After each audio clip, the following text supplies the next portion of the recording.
HotWireFoamCutterInfo.com presents the Horizontal Tabletop Cutter.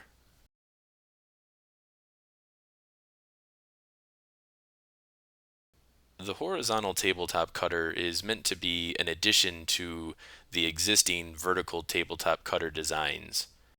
It's not really meant to be a standalone cutter, but you can definitely make your own table of just a horizontal tabletop cutter. But with this design, it's meant to have the thumb screws removable so that at any given time you can have the horizontal cutter running, but you can remove the pieces that may be in the way. And we achieve this by using what's called a T-nut fastener. There's two different kinds, a long prong and a brad hole T-nut fastener. With the long prong fastener, there's going to be a couple of prongs that stick downwards that you can pound into the wooden surface. It's a little bit easier to install, but you have to have a sturdy surface onto which you're pounding because you do have to hit relatively hard. With the second type called a brad hole T-nut fastener, there's actually going to be just three holes that you can take a brad nail and actually lightly tap it through the T-nut fastener and into the underlying surface. So if you have a little bit more of a delicate cutter, a smaller cutter, that may be a better option to choose. Now, the ones that we selected for this project are a 10-24 T-nut fastener, which is of course meant to link up to our 10-24 thumb screw. And when you attach it to your cutting surface, you'll have to drill a hole deep enough that it'll account for the screw that pokes through the underside. Now you're going to want to select two spots on your tabletop cutter that are a bit further out, a bit further to the sides. It doesn't really matter where you select them, just that it's a little bit further to the left or right hand side of the cutter. That's going to be out of the way from the cutting surface, and that will maximize the cutting width.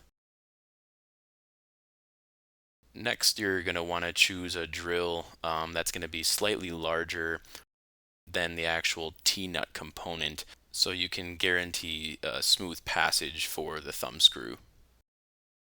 Now, once you've found or selected the hole that you desire, I found that it's easier to kind of lift the table up as you screw. That way you can get all the way through the bottom. Now, first I'll show you how to attach the long prong T-nut fastener. And you'll see really how easy this is, but remembering that you're going to need a bit more of a sturdy surface because you do have to hit relatively hard to get those prongs to set appropriately. Now next I'll show you how to attach the brad hole T-nut fastener. Because the nails are a little bit smaller, all you have to do is lightly tap them into the underlying surface. So again, if you have a little bit smaller of a cutter or delicate of a tabletop surface, this may be a better option for you to choose.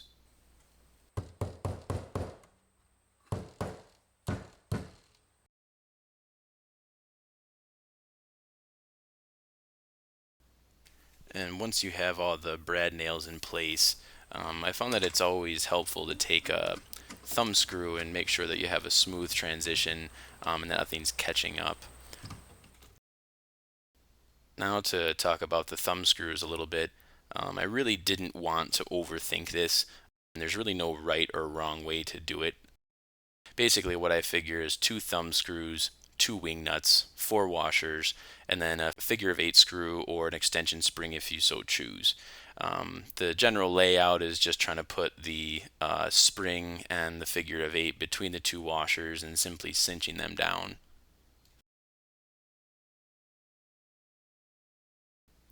Now, one thing you may notice is in the pictures I don't really have any recommendations for an electrical hookup. That's because I figure with something as temporary as the horizontal tabletop cutter that you're going to be removing and putting back on, is you may want to opt for alligator clips. In this particular design, all I did was take the normal disconnect and attach it right to the thumb bolt itself. But really any type of an electrical attachment will work.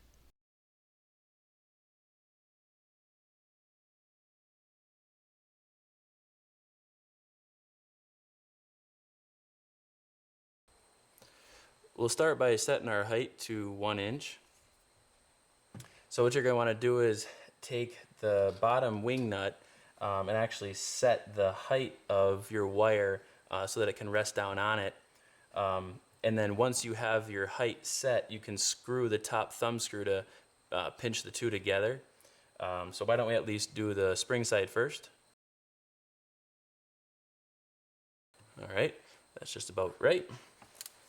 So then you'll want to hold the wing nut with one hand and screw the thumb bolt down.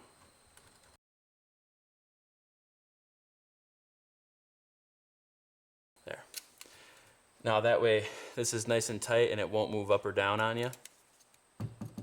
Rechecking our height, again being pretty close to 1 inch. And then basically repeat for the other side.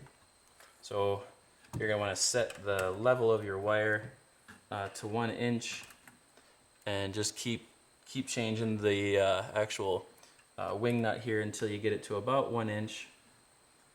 And once you have it set, hold on to your thumb screw, start twisting it down. Now, one thing you may have to do is adjust the tension on your cutting wire so that it's nice and tight. You can achieve this by taking your needle nose pliers and pulling on the extension spring while you pull very, very tightly on the nichrome wire, bending the excess out of the way.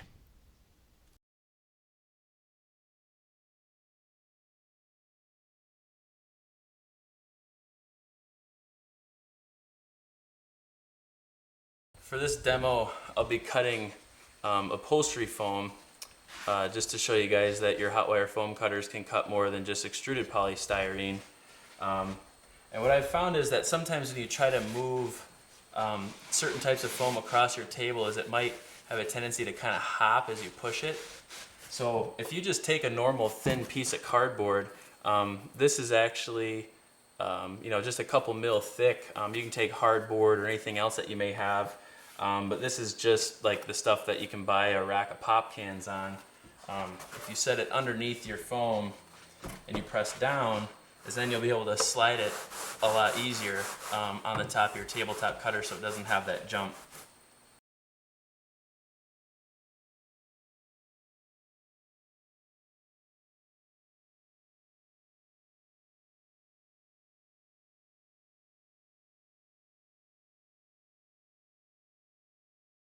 Naturally, that was sped up just a little bit, but you guys can see how well it cuts through the foam to really whatever height that you set. And there you have it. That is the horizontal tabletop cutter, which you can add to really any vertical tabletop cutter. And thank you very much for watching. Feel free to check out the website for more information at hotwirefoamcutterinfo.com.